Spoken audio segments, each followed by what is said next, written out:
안녕하세요. 부동산 전문 노블 정창래 변호사입니다. 이번에는 주택임대차보호법 상계약갱신 요구에 의한 갱신, 그리고 묵시적 갱신에 대해 알아보겠습니다. 임대차 기간은 일반적으로 2년입니다. 주택임대차보호법 줄여서 주임법 6조 1항에 의해서 임차인은 임대차 기간이 끝나기 6개월 전부터 2개월 전까지 사이에 계약갱신 요구를 할 수 있습니다. 그런데 임차인이 이 갱신 요구를 안 하면 어떻게 될까요? 묵시적 갱신이라는 게 있습니다. 역시 위 조항에 따라 임차인뿐 아니라 임대인도 6개월 전부터 2개월까지의 기간 사이에 계약갱신을 하지 않겠다. 혹은 조건을 변경하지 않으면 갱신하지 않겠다. 라는 통지를 하지 않으면 묵시적 갱신이 돼서 같은 조 2항에 의해 임대차 기간이 2년 더 연장이 됩니다.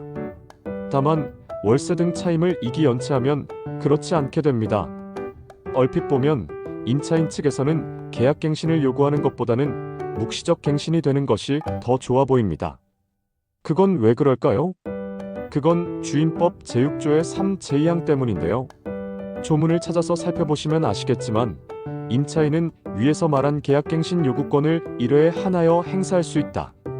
이 경우 갱신되는 임대차의 존속기간은 2년으로 본다. 라고 규정하고 있습니다. 즉, 임차인은 한 차례 행사할 수 있는 계약갱신 요구권이 있다는 말입니다.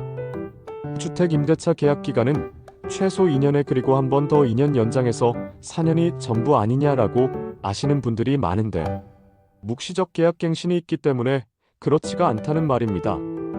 예를 들어서 최초 임대차 계약기간이 2년 그리고 묵시적으로 갱신돼서 2년이 또 지나고 이번에는 계약갱신권을 행사한 경우라면 총 6년이 가능하다는 말입니다.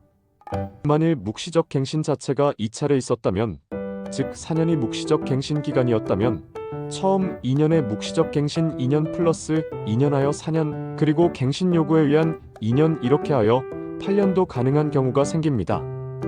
법 자체에서 4년의 주거를 보장하는 내용의 법률이 아니고 묵시적 갱신 때문에 그렇게 보일 수 있다는 점 유의하시고요. 당연히 묵시적 갱신에 대해 이것을 갱신 요구권의 행사로 보지는 않습니다.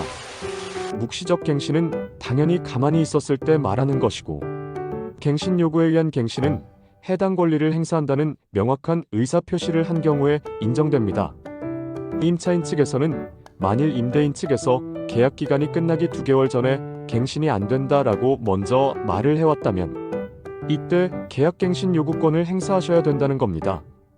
임차인도 갱신 요구권을 계약기간 끝나기 2개월 전까지만 쓸 수 있기 때문에 이 기간을 준수해야 합니다.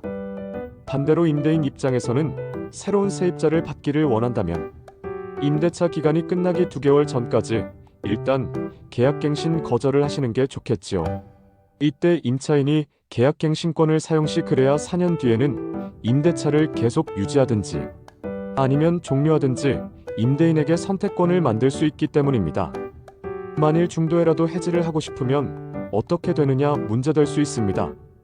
아까 위에서 말했듯 묵시적 갱신이 되면은 법 6조 2항에 의해서 2년 동안 더 임대차 할 수 있고 6조의 2, 1항에 의해서 임차인은 언제든지 중도에 해지하겠다라고 할 수가 있고요. 6조의 2항에 의해서 그걸 말하고 임대인이 그 통지를 받은 날로부터 3개월 지나면 임대차 계약이 종료되는 효과가 발생합니다. 한편 묵시적 갱신 말고도 갱신 요구에 의한 갱신이 된 경우도 법 6조의 3 사항에 따라 묵시적 갱신의 경우를 준용하라고 하고 있기 때문에 역시 임차인은 중도해지 요구를 할 수 있습니다.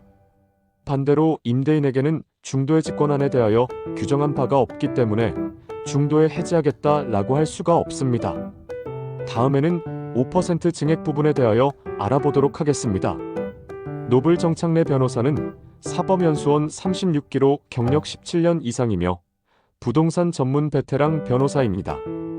031-552-2100 대표번호로 문자 수신 전화 모두 가능합니다. 카카오톡 비즈니스 채널로 1:1 비밀 채팅 상담도 가능합니다. 감사합니다.